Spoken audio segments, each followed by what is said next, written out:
Ang aking text ay makikita sa 1 Kings, chapter 18, verse 1. Unang hari, kapitulo 18, verse 1. Pwede mo sabihin sa iyong katabi, mag-focus ka. Mga kuradang, okay? Mag-focus kayo sa akin, ha? Mag-focus kayo, okay? Sabihin mo sa iyong katabi, huwag ka munang makulit. Lagi tayo nagre-rebuke ng demonyo. Oo, sabihin, in Jesus' name, huwag kang pa-istorbo. Yung katabi mo naman, istorbo. Hindi mo sasabing demonyo yan. Wala kang demonyo sa atin. No? Ang nais ko sabihin, huwag kang magpa-istorbo. Amen ba?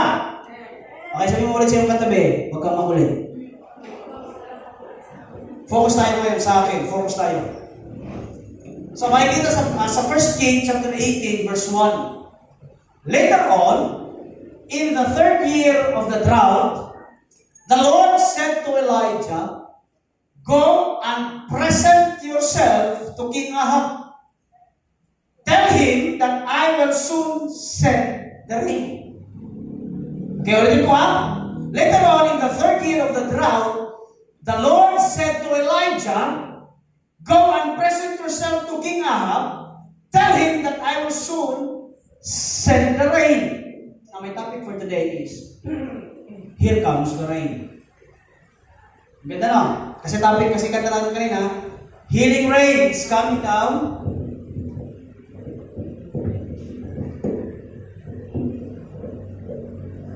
Healing rain is coming down.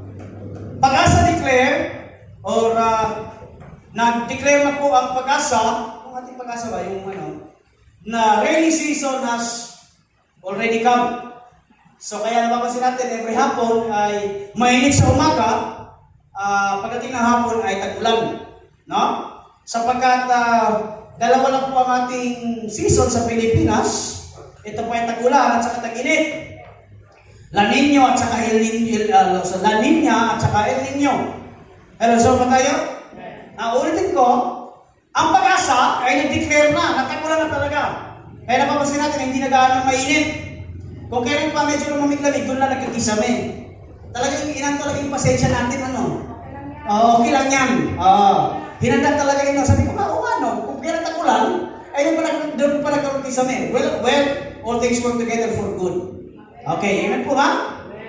Now the question here is, okay? Tagulan na ang season natin kasi June na, July, August, September, October, November, December. No? Yung 6 months na yung buong kalahating taon is tagulan na.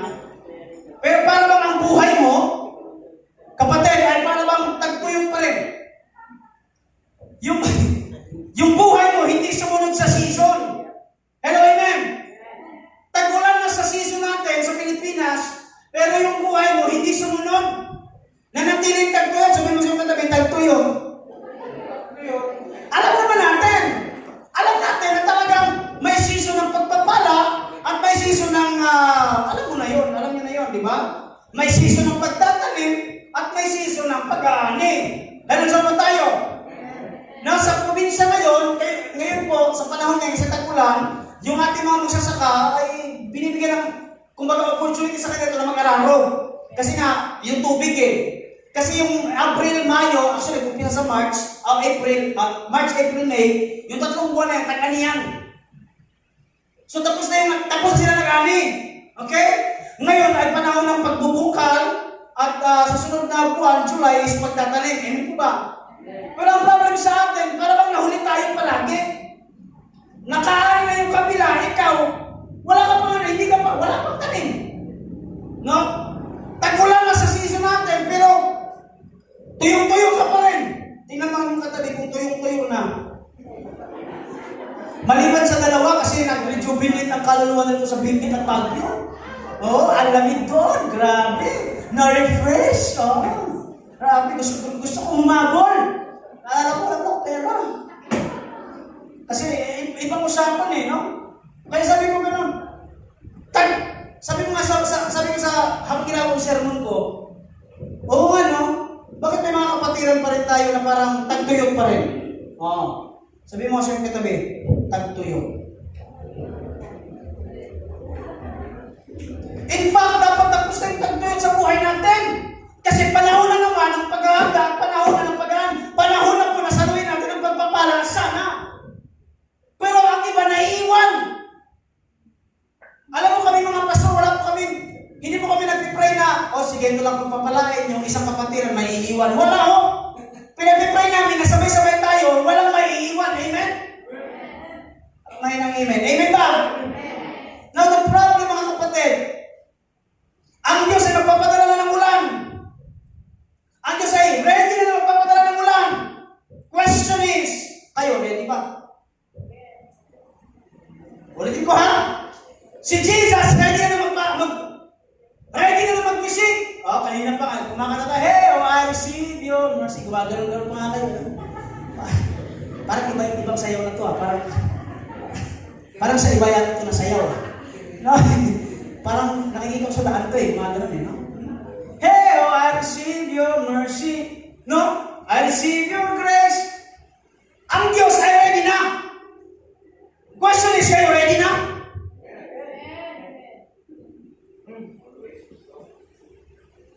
Sabihin mo sa iyong katabi, maging handa ka na. Now, the problem here, mga kapatid, listen to this. May problema kung bakit ang iba ay hindi pa nakatanggap ng pagpapala at hindi pa nakatanggap ng ulan. Tagtuyong pa rin sila. And the problem is, okay, what hinder the rain from falling? Ano ba nag-aanlag sa ulan kung bakit hindi ka naulanan? No? Tuyong-tuyong ka pa rin. Sa Bisaya, uga na uga. No? Tungod sa kauga, gikugang na. Hallelujah! Yung parang tuyong-tuyong ka na. Hindi ka nadidiligan ng Diyos. Oo, kasi ang problema wala sa iyo. Ang problema wala sa Diyos. Ang problema nasa iyo. Now the question is, what hinder the rain from falling? Ano ba ang nag-aanlang sa ulan? Kung bakit hindi ito umaamon at dumadaloy sa iyo? The problem in the Bible, hindi po marami ang nag-aadlang sa pagpapala. Iisa lang ang nagiging hadlang sa pagpapala. And that is sin. Ay, para may ng amen. Everybody say sin. Kasalanan, yun lang yung mortal na kaaway ng Diyos. Balik-balik na rin mga kasulatan. It's always the sin that we need to repent. Sin. Amen po ba? Yung text natin. Okay? Siya kaya? Ay, balik mo muna. Bakit nagkaroon ng tagtuyot ng Israel? Hindi, yan. Bakit nagkaroon ng tagtuyot ng Israel? Because that time, ang naghahari si King Ahab. Si King Ahab sa history ng Israel, siya ang pinaka-worst. Sa lahat ng mga nakalipas na hari, siya ang pinaka-worst. Nagtayo pa siya ng sarili niyang Diyos-Diyosan na si Baal at meron pang isa. Okay? Nagtayo pa siya ng kanilang mga Diyos-Diyosan at hindi lang yan. Okay? Pinatayo niya pa ang wall or foundation ng Jericho. Kaya yung mga inutusan niya, yung mga panganay at saka mga anak namatay. Yun na ba? Kasi may curse. Ito ang curse ni Joshua. Sabi niya, at the time Joshua invoked this curse, may the curse of the Lord fall on anyone tries to rebuild the town of Jericho. At the cost of his firstborn son, he will lay its foundation. At the cost of his second son, he will set up its gates. Lahat ng inutusan niya na ipatayo mo na yung Jericho, lahat din namatay. Ganyan. Ano siya pa tayo? Ganyan katindi ang curse na binigay ni Joshua. Pero si King Ahab, prinubok niya ito at saka hindi na prinubok, talagang ginawa niya ulit. Pinatayo niya muli ang Jericho. Lesson here. Listen to me. Kapag ang Diyos ang may sadya na wasakin at merong winasak sa buhay mo, listen to this, huwag ka nang mag-attempt na i-rebuild ulit ito. Amen? Parang may na amen. Amen ko kapag binasag ka ng Diyos, huwag mo na ulit itong itayo. Amen? Pastor, anong gusto mong iparating? Pagkatapos mong tinanggap ng Panginoong Hesus Kristo, binasag na ng Diyos ang iyong nakaraan. Yung kasalanan mo before, yung pamumuhay mo before, binasag na ng Diyos. Ang sabi ni Joshua, curse! Sumpahin ng tao na babalikan niya ang dati niyang pagkatao. You know why? Kasi sayang yung pagpapabako ng Panginoong Hesukristo sa krus ng Kalbaryo para lang ikaw ay luminis. Amen! For we are a new creation, the old is gone, the new. Kaya ikaw, bago ka lang nilalang. Kaya sabihin mo sa iyong katabi, huwag mo na siyang balikan.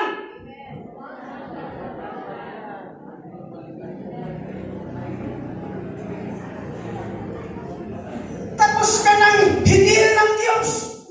Tapos ka nang nirestore ng Diyos. Our God is a potter's hand. Ibig po ba?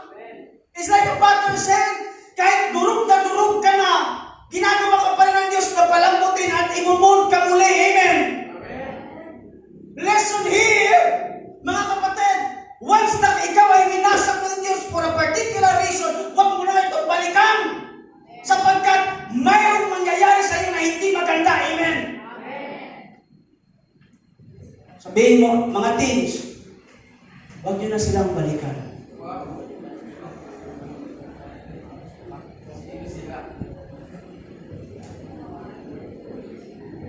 Sa mga bago nating kapatiran, tapos na po kayong iniligtas ng Diyos. No turning back, no turning back. Amen? The problem is the sin of the people. Alam niyo kung bakit hindi nagpaulan ng Diyos? Actually, nag-declare nito hindi ang Diyos, ang nag-declare si Elijah. Sabi ni Elijah ngayon, simula ngayon, hindi po ulan ng 3 kalahating taon sa buong Israel. It's because of the sin of the people. Amen po ba? Okay? Ano ang kasalanan ng tao? Total disobedience. Ito nga. Okay? Total disobedience. Pag sinabi ng Diyos na, huwag mo na siyang balikan, huwag mo nang balikan. Pag sinasabi na, huwag mo nang balikan yung dati mong buhay, huwag mo nang balikan. Sabihin mo sa likod, binago ka na ng Diyos.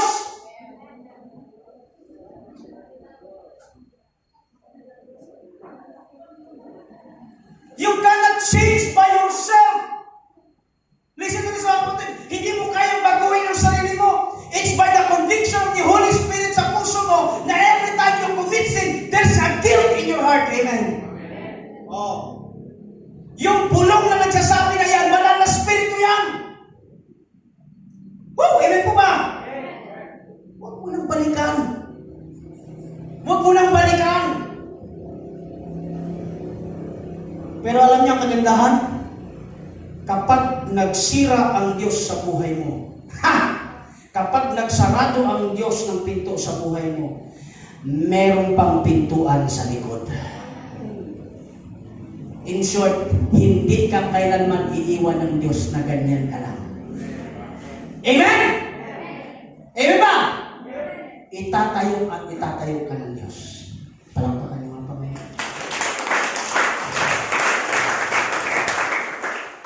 Yung mga mukha na yan, ito. Lahat kayo, ang mga mukha ninyo, mukha kayong basag. Before,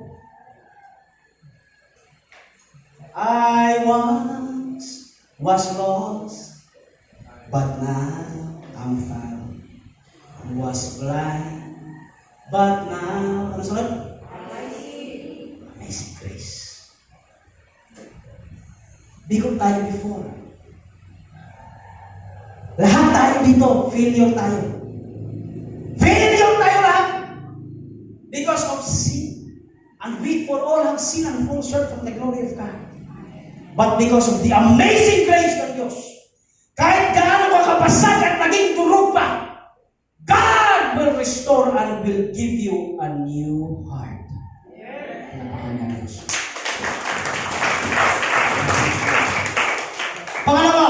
Pangalawa na naging sandihin ng kanilang kasalanan is idolatry.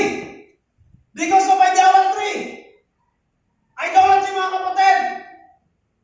Diyos-Diyosan. Like kung sasabihin sa inyo, ang Diyos-Diyosan sa atin bilang Kristiyano, hindi yung sumasamba sa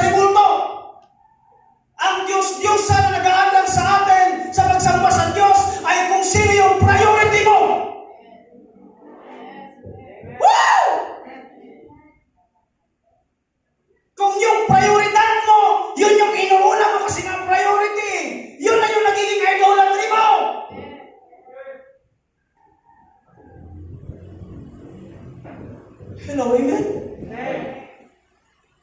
Like sinasabi ko nga yung magulang ang nag-aalam sa'yo na pagsamba mo sa Diyos.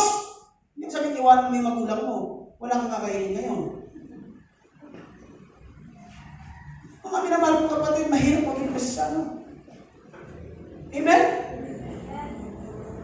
We are cursed, but not crushed. We are pressed, but not destroyed. Mahirap. Mahirap. Marami tayong Diyos-Diyosan. Mga teens, listen to me. Alam niyo ba, naging Diyos-Diyosan ninyo?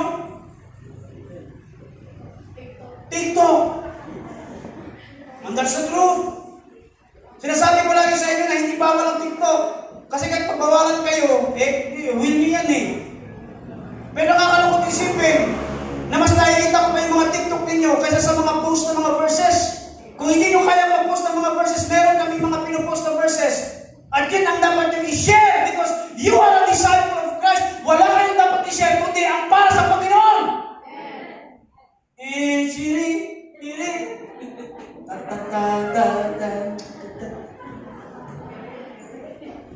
Inig ba? Nakakalungkot isipin. Yung iba naman, nagpo-post, puro imo, kaibuhan. Nag-iimo-imo doon. Sabi nga, paano ako kung wala ka?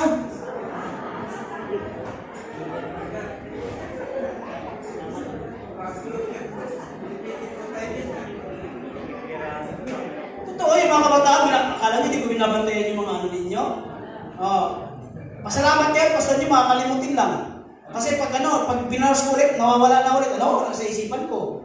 Pero sabi ko, nung nakita ko to si Kito, naku, may titirisin ako sa Sunday. Tapos pag-browse ko ulit, wala na. Hindi magpasalamat sa grasya ng Diyos. Yung umuulan, may nagpo-post nun yung parang video na parang short clip na ulan. Sa tuwing umuulan, pagkapiling ka, wow!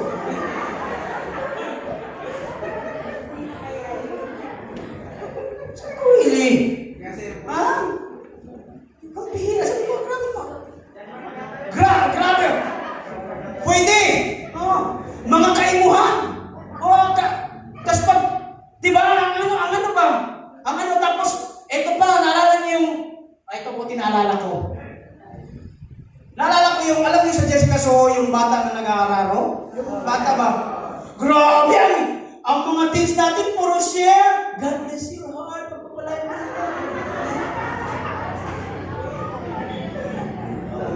Tapos sasabihin niya, I am blessed kasi meron akong family. Tapos emoji, cry.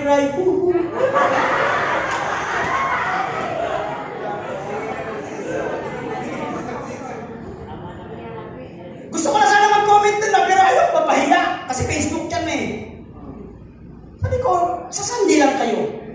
Ang pag-plastic! Tapos sasabihin pa ng iba, I feel you, kuya. Ano I feel you? Ni paghugas ka ng... Paghugas ka ng pinggan, sasabihin mo, no, I don't feel it. Nasaan na? Puro mga plastikan. Kaya be careful mga kabataan ha. Hindi naman ako nagmamalimos na i-share ninyo, but ito ang dapat. Kasi hindi nyo kaya pang mag-share, i-share nyo yung dapat na meron post si Papa. Ay, wala si Papa kasi puro politika to. Ako na lang, sa akin na lang. I-post niyo, i-share niyo yung mga preaching, etc. Hello, amen! Nagiging idolatry natin ng kwarta. Minsan yung asawa natin, nagiging idolatry pa natin. Kung di ba? May kanta yun yung kanta Huwag ka nang yung may kanta na, ikaw lang tanging sasambahin. Nagulat ako sa lyrics na yan. Kasi nga, yung kinakanta niya, yung kanyang asawa, yun na lang daw yung kanyang sinasamba. Kapatid, huwag po natin sambahin ang tao. Kahit gaano kaganda at kasensi, ang tao pa rin yan.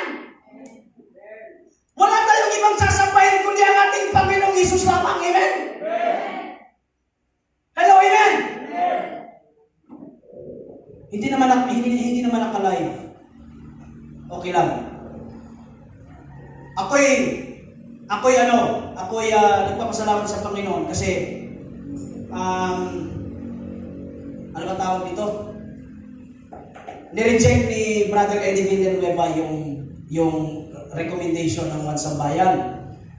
Kasi sabi niya, hindi na nila ito priority. Sabi ko, praise the Lord. You know why? Hindi ko sinasabi na wala siyang karapatan na tumakbo bilang isang presidente. Amen po ba? Nakita ko kasi mga kapatid, kung ikaw ay pastor, listen to this, and you live by the word of God, taliwas ito sa salita ng Panginoon. Kung sino nakaupo dyan, dapat suportahan. Amen po ba? Hello, amen? Ulitin ko. Hindi ako magbibigay ng particular na leader. Okay? Kung sige, ito ba yan, sige, ito man magiging presidente. I don't care! When I was in a seminary ng panahon ni Noynoy, we prayed for Noynoy. When I was in seminary ng panahon ni Gloria, we prayed for Gloria. Because ang ating hari ay hindi yung hari na kaluklok sa Malacanang. Ang ating hari, walang iba kundi ang Panginoon. Amen? Sabi ko, good thing na binawi niya. Dapat suportahan natin. Ipag-pray natin. Amen po ba? It becomes an idolatry. Idolatry. May verse pa tayo? Okay, ito yung kanina. Next kaya. Pangalawa. Basahin mo nga. Parang mahina. 1, 2, 3, go! Pamilya kayo sa kantang ano? Standing on the promises of Christ my King, to eternal ages let His praises reign. Glory in the highest I will shout and sing, standing on the promises of God. Kung alam yung chorus. Standing on the promises of Christ my Savior. Standing. I'm standing on the promises of God. Palakpakan ng Diyos. Listen to this. Verse tayo. Later on, yung kanina ng verse natin, in the 3rd year of the drought, the Lord said to Elijah, go and present yourself to King Ahab. Tell him that I will soon send rain. Sabi ng Diyos, magpapadala ako ng ulan, pero hindi nyo alam kung kailan. Amen ba? Okay? Now, nung natalo na ni Elijah yung mga bataan ni Baal, kasi sa Mount Carmel, hindi ko na masyadong elaborate, natalo ni Elijah ang mga tauhan ni King Ahab ng mga bulang propeta, 950 verses 1. Isa lang si Elijah, 950 na mga propetang bulang propeta. Nagkaroon sila ng Clash of the Titans doon sa Mount Carmel. Kasi sabi ni Elijah, mahal na hari, papatunayan ko na ang Diyos ninyo na si Baal, hindi totoo at ang Diyos ko ay totoo. Eh, ba? Nakuha niya? Nakuha niya? Sa anong paraan? Mag-alay tayo ng baka, wala kayong gagawin. Ang gawin nyo lang, tawagin nyo lang ang Diyos ninyo. At kung sino yung tutupok sa baka na yan, ibig sabihin, meron siyang tunay na Diyos. Amen? Unang ginawa, yung mga tauhan ni Baal. Okay? Gumawa ng altar, nilagay ang baka, nagsasayaw-sayaw sila, mula umaga, pagdating ng hapon, wala pa rin, hindi pa rin nasusunog. So, ginawa nila, sugat sila sa kanilang sarili. Pag binasa mo yung 18, buwan, pababa, nagsugat sila, tapos nagtawag ka sila, kahit ano lang pinagsasabi nila, no? Ano pinagsasabi nila? Wala pa rin pagano sa Diyos. Okay? Kasi ang Diyos nila, peke. Amen ba? Si Elijah, listen to this, gumawa ng altar, inilagay ang baka, hindi lang yun, doon sa palibot ng nilagay niya ng kanal at binuhusan niya ng tubig. At mismo yung baka, binuhusan niya ng tubig. At alam niyo yung ginawa niya?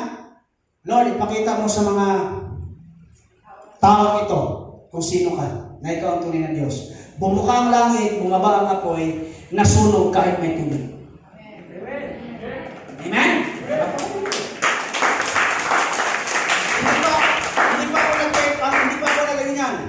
Bible po yan.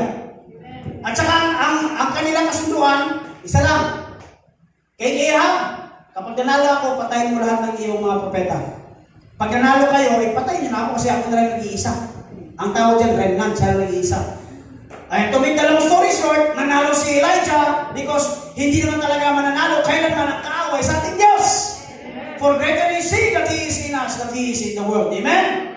Sa 1 John yan makikita. Now, sabi ng Panginoon, ay sabi ni Elijah, okay, listen to this ha.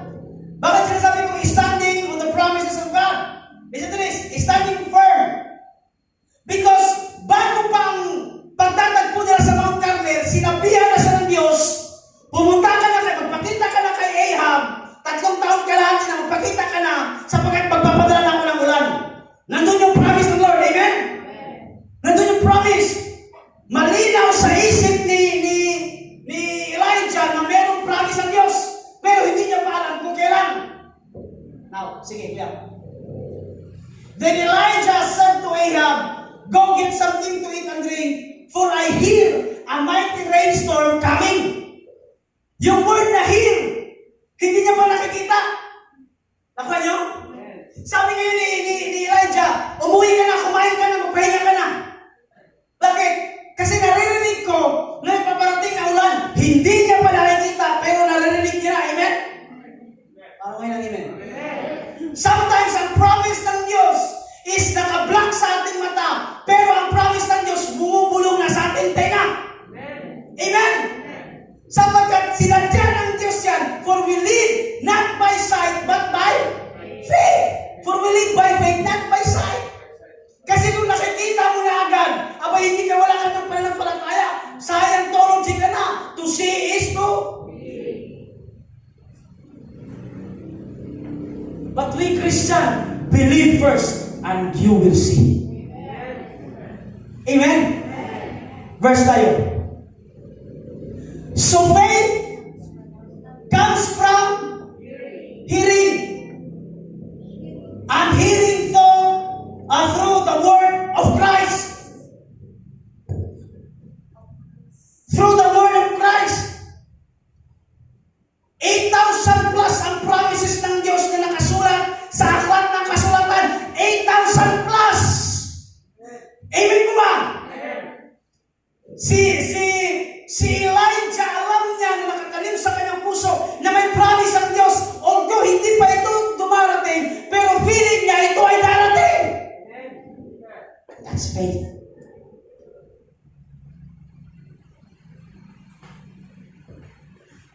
Kapatid, kung kayo may iniintay na pinagpipray, believe it and it will come. Amen? Hindi man ngayon, hindi man bukas, but surely darating yan. Sabihin mo kasi yung likod, darating yan.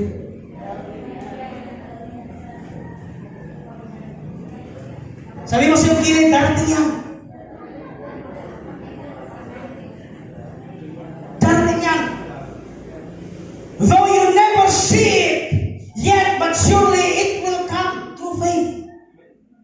Meron ka bang inasam sa buhay? Itaas ang kamay. Itaas ang kamay. Yes, of course. Itaas ang kamay. We have all these kind of goals, dream, etc. Pray for it. Pray for it. Amen po ba?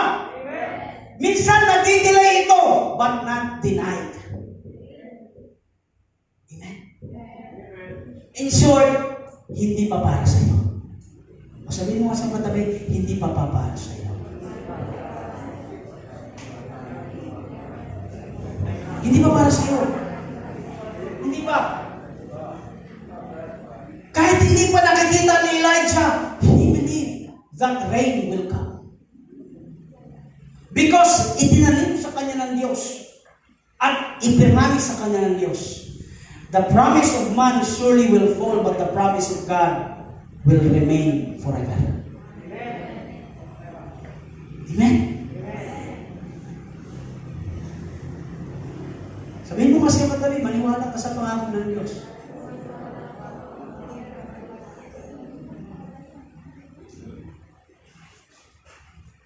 hindi man natin makamit ang total perfection na buhay sa mundo ito.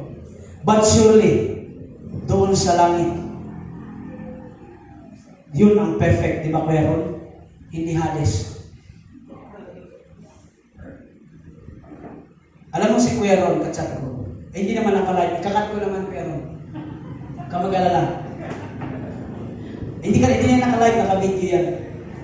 Sabi niya sa akin, Pastor, pag ako ba namatay, Hades ba ako? Hades. Napaka-Griego na ano eh. Hades. Sabi ko, inferno yan, yung Hades. Inferno. Wala lang, terminolohiya niya lang. Nandun yung tatlong, ano yung tatlong asong ulo? Ano yun? Cerberus, tinan mo? Dahil makachat ko yan eh. Pastor, makakasama na mga makasalanan yung Cerberus doon. Sabi ko, ano yung Cerberus? Yung tatlong ulo na aso? Sabi ko, sabi ko nakakuha naman ano. Pastor, yung mga kasamahan ko, piling ko, Hades na mapupunta. Sabi ko, kapatid, ganito, una-una sa lahat, tinanggap ko ang Panginoon. Huwag mong sayangin yan. At pangalawa, huwag mong maliitin yan. Amen? Kaya nga sa Bible study namin sa Young Pro, pag namatay kayo ngayon, saan kayo mapupunta? Automatic yan sa langit. Amen ba? Kaya nga sabi ko kay Kuya Ron, kung ayaw mo yung isang paa mo nasa Hades, yung isa ay nasa... Sabi ko gano'n sa kanya, magpakita ka pala sa siya. Sabi niya, yes, Pastor. Kaya salamat sa Panginoon, kasama natin siya. Amen? Kasi baka sabihin niya, pinangunahan ko yung mama nila. Hindi. Si Tita May nagsabi sa akin, Pastor, ikaw nang bahala sa aking mga anak. Ako ngayon yung pumalit sa kanya. Amen? O kaya palakpakan natin ang buhay ni Kuya Ron. Kuya Ron, sa anak ng Panginoon, walang Hades. Merong heaven. Alam pa naman pa. At yun ang promise ng Diyos. Alam niyo, kung wala kayong bahay dito sa mundo, maganda kayo. Ang sabi ng Panginoon, ako'y mauuna at ipaghahanda ko kayo ng room. Tingnan niyo! Mansion pa! Amen ba? O di, kung medyo, alam mo yun, wala kang bahay dito talaga nangarap, tapos malapit ka lang mamatay, in Jesus' name, sabihin mo, okay lang Lord, kasi pag doon sa langit, meron akong sariling kwarto at kasama kita. Amen? Okay? Magbasa ka ng Bible. Kung ikaw ay parang feeling mo single ka habang buhay, 60 years old, wala ka pang asawa, eh di magsabi ka, eh di Lord, okay lang yun. Kasi ikakasal ka naman sa akin. O diba? Be positive, amen? Parang may nang amen. Amen? O sabi mo siya katabi, be positive. Wow! Ang galing, no? Ang ganda ng promise ng Panginoon. Kahit hindi mo pa ito nakikita, mamabeng! Kahit hindi mo pa alam ang resulta, claim it! Because that is the promise of God! Amen po ba? Kaya kailangan ko makata, healing rain is coming down. Alam niyo, when it rain, it pours. In short, walang pong ibang daan ng ulan kundi sa ilalim ang bagsak, amen? At tayong mga nasa ilalim, wala tayong ibang gagawin kundi saluin ang pagpapala.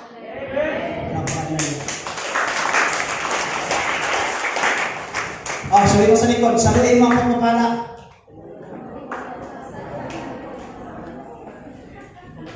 Last. The power of number 7. Before niyo sabihin my number is number 7. Lucky number 7. 7-7, lucky number 7. Actually, ang number 7 is perfect and it is God's number. Pero before kayo gawin nyo, baka sabihin nyo, mag-relay na lang kayo sa number 7, ha? Baka sabihin nyo, nawala si Jesus. Gusto nyo agad, number 7. Nasasabihan naman din sa sa magkakasal. Bes, sa na lang tayo? January, March, April, May, June. July 7 na lang tayo magpakasal. 2027. Ganon. No? 2027. Basta may 7. Basta ganon. Tapos sasabihin niya, okay, sasagutin kita sa pinsang 7. Kasi ang sabi ni Pastor maganda yung 7 kasi God's number yun. Mali pang paggamit niyo, kapatid. Because ang number 7 na yun, hindi para sa ating kagamitan yun. Ang number 7 is God's number. Sa Kanya lang yun. Amen? Yan yung ngayon kung kinasal ka sa 8, sa 9, sa 10, wala yan sa petsa. Nasa pagdadala niyan. Tapos naghiwalay kayo, sisihin nyo agad. Hindi kasi kayo kinasal sa number 7. Hindi kayo tayo kinasal. Sabi ko sa iyo, sagutin mo ako sa petsa 7. Bakit sa 13? Alam mo naman, 13 malas yan. Sabi ng iba, yung 13 malas yan. Kaya dito ka na dapat sa 7 tayo. Sabi ko, ano? Eh mga Chinese, alam nyo, hindi 7. Ang Chinese 8. 8 sa kanila. 8 talaga. Yun yung perfect para sa kanila sa infinity. Tapos gusto nyo pa number 8 kasi infinity, nagpasingsing kayo na number 8 ulit. Kasi infinity, wala yan sa number.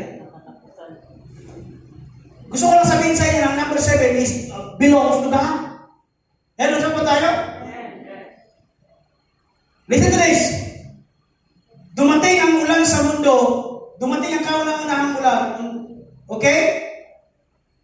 In Genesis chapter 7 verse 4, listen to this ha. Dumating ang ulan pala ay ikapitong ginawa ng Diyos. Rain. Okay? At 7 days, listen to this ha, si Moses, si Noah, 7 days niyang pinakawalan ang dove. 7 days ito, bago ito bumalik. Ano saan ba tayo? Gumaling si Naaman sa kanyang bulutong, sa kanyang kikwa, mga hubag-hubag, mga kagid, inutusan siya ngayon ni Elisha na isawsaw mo yung sarili mo doon sa tubig ng Jordan 7 times. Amen? At ang ikapito, siya ay gumaling. Amen? Okay, nasa po tayo mga kapatid? At nung ipinako si Jesus Christ, there is only 7 last words. It's always 7, 7, 7. Amen po ba? Parang may nag-amen. Amen? Puro 7, 7, 7. Okay? Ano ibig sabihin ng number 7? 7, ang mga paliwanag ng mga theologian, 7 is the fullness of God's time. Ibig sabihin, perfect time. Ibig sabihin, kapag may dumarating sa iyo na blessing, perfect time yan ng Diyos sa buhay mo. Amen ba? Para may nangimin, amen? In short, kung dumating sa iyo ang sasakyan, that is the fullness of time para sa iyo.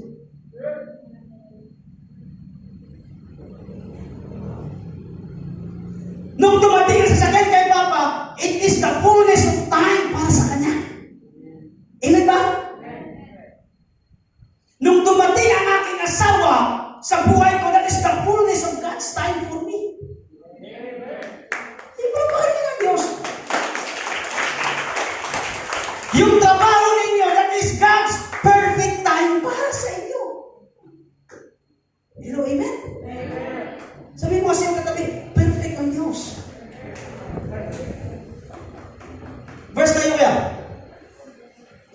And he bowed himself down on the earth and put his face between his knees.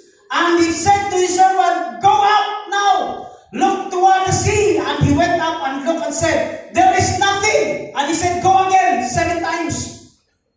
Sabi ni Elijah, pag siya nag-pray, hoy, alagad, pumunta ka doon sa bundok, tingnan mo sa dagat kung may ulan na. Bumalik yung alagad. Elijah, wala pa rin. Gawin mo 7 times. Hello, amen? Anong mensahe ng 7 times para sa akin? Listen to this. Kapag may pinagpipray ka, push mo lang.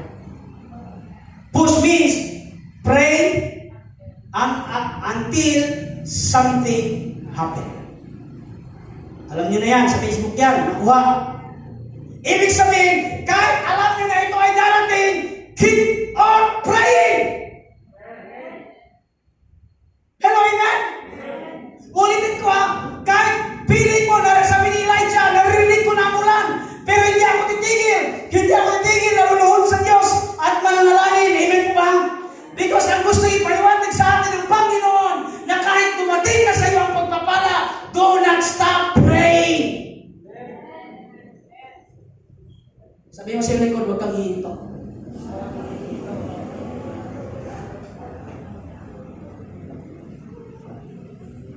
May last verse tayo, wala na. Wala na. Dito ako magtatapos. Dito ako magtatapos, mga kapatid. Nandiyan ba ba lahat? May sinabi ang servant ni Elijah. On the 7th time, nung ikapitong beses na umakyat siya sa bundok. Nandiyan ba lahat? Makinig kayo sabi. Sabi niya, Elijah, may nakita na akong kapalan na ulap. Amen? Balik ko ha? Nung ikapitong akyat ng servant, ang sabi niya, Elijah, doon sa dagat may nakita na ako, kapalad lang na ulap. Anong sabi ni Elijah? Palatandaan na yun na ulan. Sige na, papuntahin mo na si Ahab kasi nandyan na ang ulan. Amen? Amen? Ang nakita ng servant, maliit lang. Okay? Anong sabi ng may cancer sa America's Got Talent? 2% is not 0%. In short, kung feeling mo maliit lang yang nakikita mo, still, that is the promise of God. Because sometimes in our lives, dumarating ang pagpapala sa atin sa mga maliliit na bagay.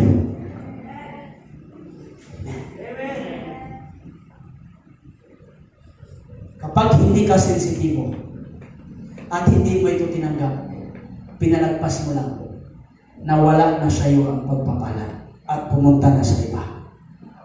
Amen? Ano ang challenge sa atin ni Elijah? Here comes the rain. Here comes the rain. Sabi ng servant, sabi natin, mahal na Elijah, maliit lamang yung ulan. No. Kahit maliit lang yan ang ulan, still, ulan pa rin yan. Sino dito ang gusto mong pabuhos ng ulan? Ulan ng Diyos, itaas ang kamay. Dapat